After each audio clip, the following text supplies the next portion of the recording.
this is Janelle. Welcome back to my channel. For today's video, we're going to continue our reactions of Obi-Wan Kenobi.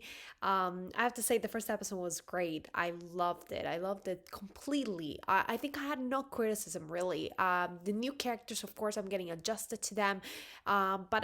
Like I said, I was not really bothered by anything so far. Even some of the characters, I know there was some criticism of the Inquisitor, how it looks. I didn't have any. I'm okay with it. But like I said, I'm not kind of an expert in effects, special effects. So of course, there's always ways to improve the look of a character. But if he was meant to look like that, I guess he was meant to look like that. It is what it is. So I'm not too picky about that. But you know, the rest was beautiful, and Obi-Wan is looking the way I always imagined him looking. In the period after the Revenge of the Sith, I always fantasized about that timeline, you know, before the first movie of the original trilogy, The New Hope. So I've always fantasized how I imagine how he would be like, you know.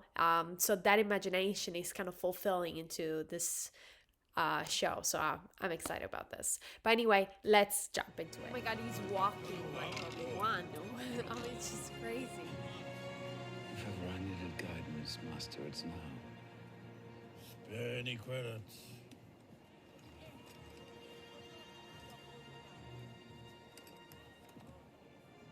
Help a veteran get a warm meal. Do they know each other?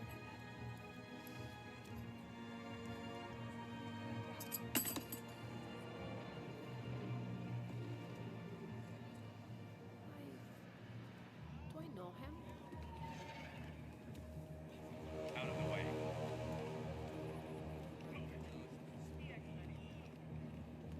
All right, come on, break it up. Clear path.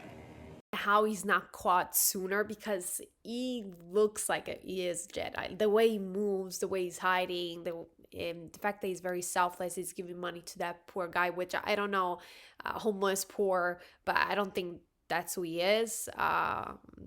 Honestly, but anyway, even because of the casket, a stormtrooper casket, so it might be more than what he seems right now. But you know, I'm kind of surprised he's not caught sooner right now, just because anything that he's doing, looking around, kind of observing, that seems like a Jedi type of behavior. You know, Jedi are very observant, very cautious, very patient, very calm and stable. Got Kessel, Pure, Glitter Stem, and Felution.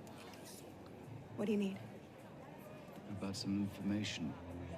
I'm looking for my daughter, but she was taken and she's on this planet. Well, if she's here, you're never gonna see her again. Nobody leaves this place.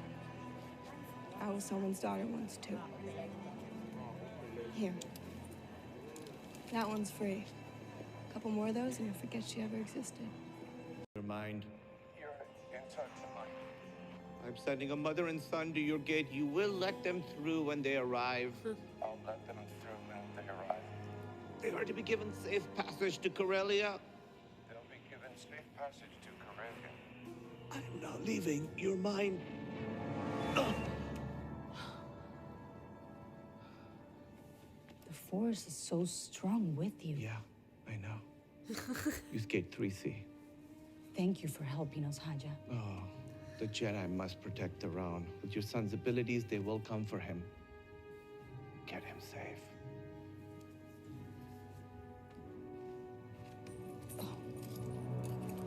It's all there. Oh, you didn't have to. Every credit. That's so anti-Jedi. We will never Like, forget you. You must. really? You get paid? My safety depends upon it. Shows how the Jedi order has changed. First of all, it was always corrupt. But on the other hand, now that they're basically trying to survive, they're not supported by the order. They're like isolated. They have to find a way to survive. So they're using their skills, you know, to get money and, you know, and to live. I am Haja Estri, Jedi. I help all who are in need. In return, I ask only a few credits. The shadows are my realm, for the light is an unforgiving place for my kind. Of course. How much? 500 to locate the girl, another 300 to take you to her. goodness, that light is unforgiving. I mean, that's a really good deal. Oh, make it 1,000. I'll even show you some tricks. What do you know of the Force, my friend? Just that there's a lot of remotes and magnets. Okay. I know how this looks. Yes, it looks like you just took money from that family. I got them safe. Just a little poorer. You're not gonna tell anyone, are you? That depends on what you tell me. What are you, a bounty hunter? You're a bottom feeder. A rat who preys on weakness.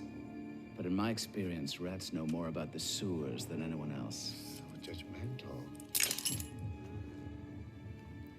You're gonna help me find this girl I'm looking for. Yeah, I'll do it. Oh my gosh. I should have known. Hey, what are you doing back here? Oh, I seem to have lost my way. Yeah, well, get back to work. Right.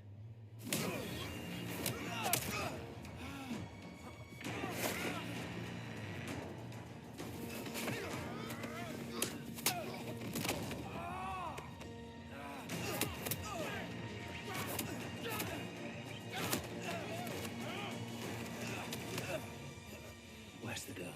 Point out that this episode is looking more than the first one modern. It's looking more modern. The first episode was a great recall of the prequels. It felt like the prequels. I get the vibe of the prequels.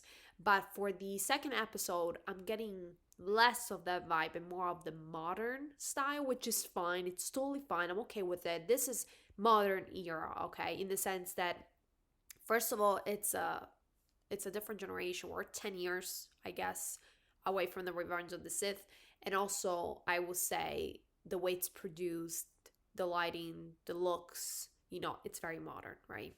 So I'm getting that now, and it's a great mix. The prequels with a little bit more modern twist and look. I think it's fabulous. I think it's a successful show, and so far it's looking really good. It's looking really good. I really like it.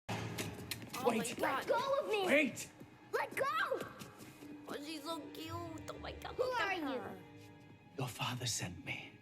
I'm here to help you. Where's the army? Come. I'm gonna get you out of here. Why should I trust you? Would you rather stay here? Now let's go. Is that it? You're a Jedi? Shh. Quiet. It's just, you seem kind of old and beat up. There is a port across the city. We need to make the last transport. Okay, then let's go. Wait. You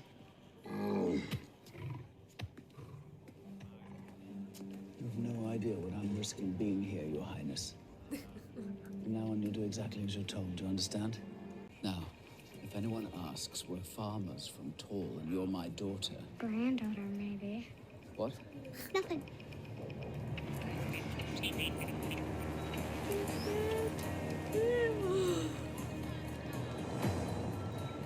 I read that Jedi can make things float. Make me float. What? I want to float. No. Because you can't. Because if I use the Force, then it'll draw attention to us.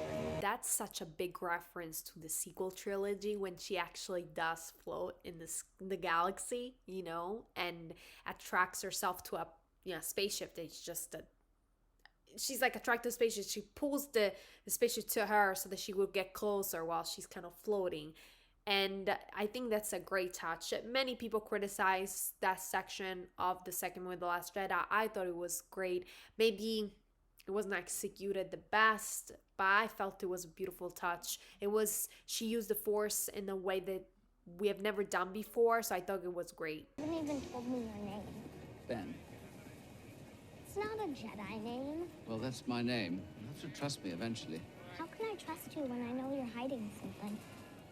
To point out the fact that they focused on the introduction of the name, because remember, she names her son after Obi-Wan Kenobi. That was her inspiration to name her son Ben. Even further, why she named her son after Obi-Wan Kenobi is because of this encounter, this experience with him when she met him. So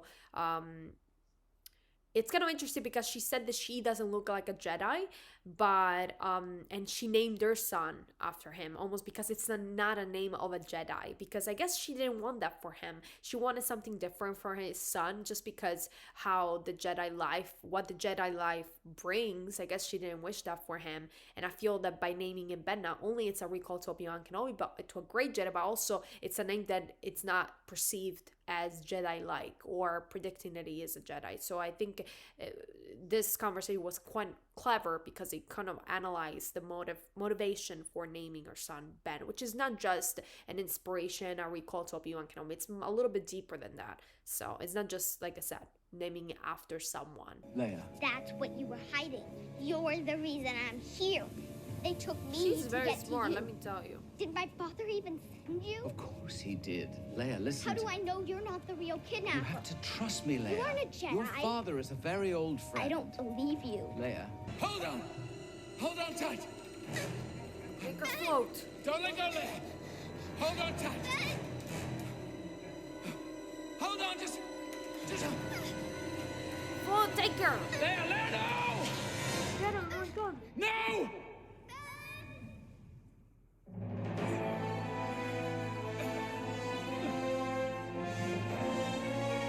Oh, yeah.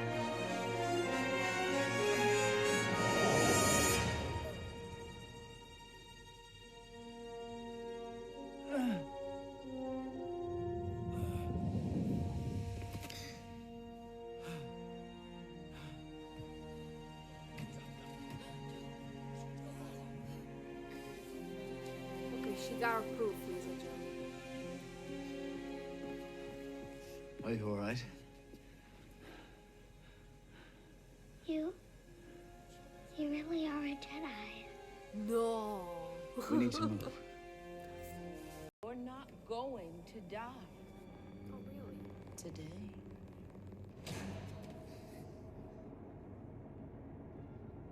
I'm just going to take you to me. Lord Vader will be pleased. Does he know? Does he You even didn't know? know.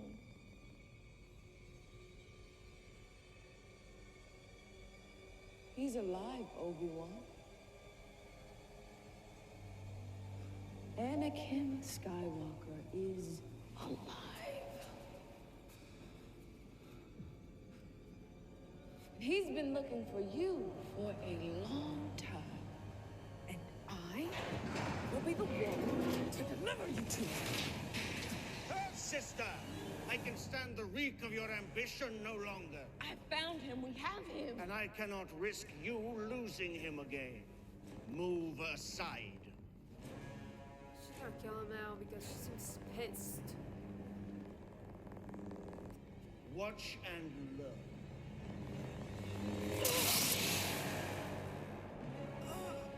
Really think I'd let you take all the credit?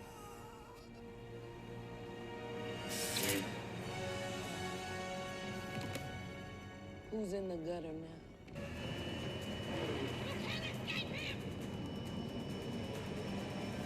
We will find you!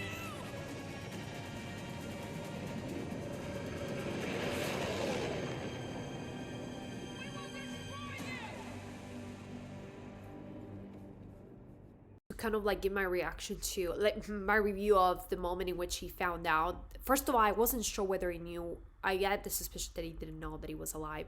But on the other hand, I wasn't sure whether he knew who Vader was. That maybe Anakin Vader, like, he knew the existence of Vader, but he didn't know that Anakin was Vader.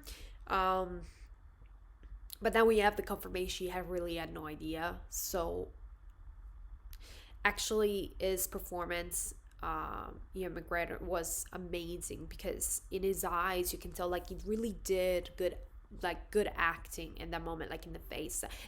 I was really looking at his face to see the reaction, and it was so legitimate and so credible, and it was so genuine. And some of the best acting that I've seen so far from this show really was the reaction to learning that Anakin Skywalker is alive. Like, he's still in shock. Like, even the same expression he had, he still has it. It's so crazy.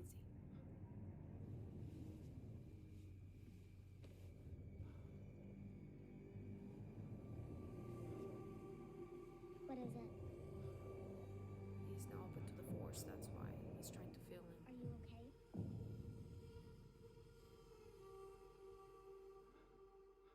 Anakin.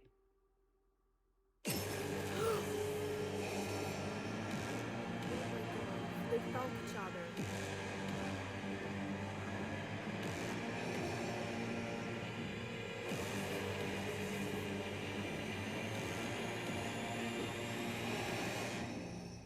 The whole finale was crazy. Oh my god. I knew that Darth Vader at one point would be revealed, and honestly, I felt that it was going to be revealed in a like that. There was some spoilers in the past before the show came out. There was like some synopsis of the the summary of the tray. How do you say, like, there was like a synopsis of the plot lines, and I believe some channels were already talking about the fact that they were gonna show Vader without a suit, like his own, like himself, his own skin, how he's burnt and disfigured. And I kind of expected that they were gonna introduce him like that, and at some point we're gonna see him without the suit, because we're kind of used to him with the suit. That it's not that extraordinary, in the sense that we have seen him even in Rogue One. We've seen him, and I knew that they should have used some footage of him without that suit. It would have been a lost opportunity. So I'm glad they took the opportunity to show him for who he is right now, how he's reduced to, and his disfigured body. And it's just, it was so crazy. It was great. It was shocking. It was gorgeous scene. The cut, the way they were feeling each other. Were feeling each other through the Force, and it reminds me of how Kylo Ren and Rey felt in the Force, because something that the sequels did really good, they did it really well, was to show how the Force connects to people, more so than just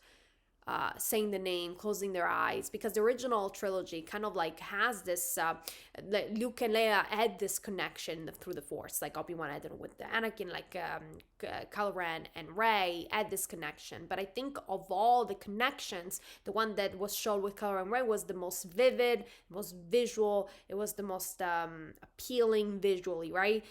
You could actually feel it, them connecting. So it kind of, they used a little bit of that and they applied it here during this scene. So I quite appreciate that. They're kind of like blending together the best elements of all the trilogies, from the sequel trilogies, the original and the prequel. And I appreciate that. That's very smart, because all the trilogies have something good in it, even though there's a lot of criticism about the sequel. I can't deny that the connection between Kylo Ren and Rey and their duality is so imperative, so beautiful, and Kylo Ren was really a beautiful character, one of the best characters I've ever created in Star Wars, actually, from the newest generation. So honestly, I'm not mad at it that they're using a little bit from the sequel, and definitely I'm not mad at the fact that they're using a lot of elements from the prequel trilogy, since this is kind of a continuation of the prequel trilogy.